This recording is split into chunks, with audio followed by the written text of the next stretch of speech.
सदैव राष्ट्रहित में सोचिए, राष्ट्रहित में काम करिए, यही राष्ट्रीयता है। क्योंकि राष्ट्रहित या राष्ट्रीयता या ये तिरंगा किसी राजनेता नेता के बाप की बपोती नहीं है, अपितु हम सबका और आप सबका, जो भी व्यक्ति, प्रत्येक व्यक्ति इस राष्ट्र में अभिन्न श्वास ले रहा है, सबका कर्तव्य है कि राष्ट्रीयता के प्रति वो सजग रहे, सचेत रहे। और जो भी लोग राष्ट्रीयता को चुनौती देते हैं, जो भी सांप राष्ट्रीयता को चुनौती देते हैं, उनके फलों को कुचलने का काम वो करें।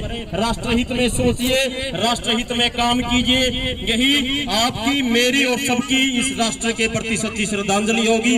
उन वीरों के प्रति जिन वीरों ने अपना सर्वस्व जो है राष्ट्र के लिए बलिदान करके, त्याग करके जो चले गए, यही उन सब के लिए अमिट श्रद्धांजलि होगी। और केवल दो पंक्तियों में सब लोगों को नमन करते हुए, उन सबको याद करते हुए कहता हूँ कि लहू देकर तिरंगे की बुलंदियों को संवारा है, और फरिश्ते तुम वतन के हो, तुम्हें सजदा हमारा है। ध्यान रखिएगा, राष्ट्रहित में काम करिए, जहां भी रहे राष्ट्रहित में काम करिए, राष्ट्रहित में सोचिए। और पतझड़ की पीड़ा बिन मधुमास नहीं बना करते, स्वार्थी कारा में सिमटे कभी आकाश नहीं बना करते, और स्याह रातों में तिल तिल जलना पड़ता है, सुखी सेजों पर सोकर कभी इतिहास नहीं बना करते, कभी इतिहास नहीं बना करते। तो आप सब महानुभावों का धन्यवाद, जितने भी हमारे मुख्य अतिथि जिन लोगों ने इस कार्यक्रम में शिरकत की, उन सब का धन्यवाद। आदरणीय भाई गोविंद जी और हमारे अन्य साथी, बहुत से लोगों से मेरा परिचय यहाँ नहीं है, उन सबको सम्मिलित करते हुए आप सबको नमस्ते। इस कार्यक्रम की सफलता के लिए सबको शुभकामनाएं। और पुनः कह रहा हूँ, राष्ट्रहित में सोचिए। स्वामी जी का जो कथन है, राष्ट्र सर्वोपरि है, इसलिए सदैव राष्ट्र को गणी रखिए। आप राष्ट्र के पुरोहित हैं, सदैव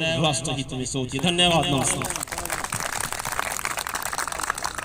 कुछ क्षण के लिए, एक घंटे के लिए, एक दिन के लिए आपने जो है तिरंगे को हाथ में पकड़ लिया, बाद में उसी तिरंगे की जो है बेइज्जती करते हुए लोग फिरते हैं यहाँ वहाँ। वो तिरंगा जो है गली सड़ी गलियों में मिलता है। क्या ये राष्ट्रीयता है? क्या ये राष्ट्रीयता का भाव है? क्या यही देशभक्ति है?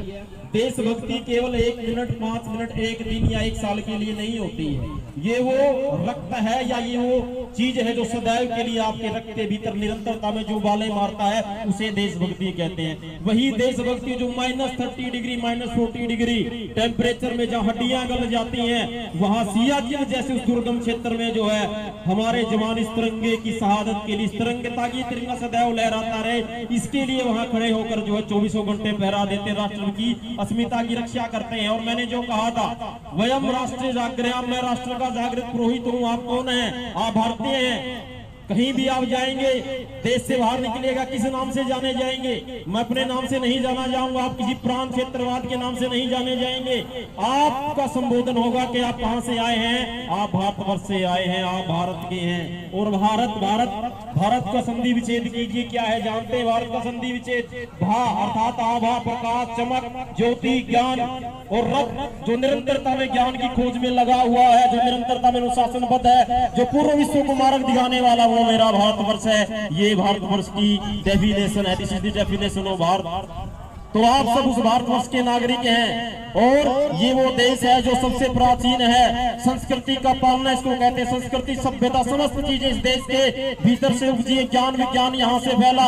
4 वेद, 4 उपवेद, 6 शास्त्र और उसके अलावा 108 उपनिषदें, वर्तमान में 11 मान्य हैं। ये सारी चीजें कहाँ से फैली? भारतवर्ष से फैली। और इसीलिए राष्ट्रपति मैथिली शरण गुप्त ने कभी कहा था कि गम थे कौन हम, क्या है और क्या होंगे कभी, आओ मिलकर विचारे आज ये समस्याएं सभी।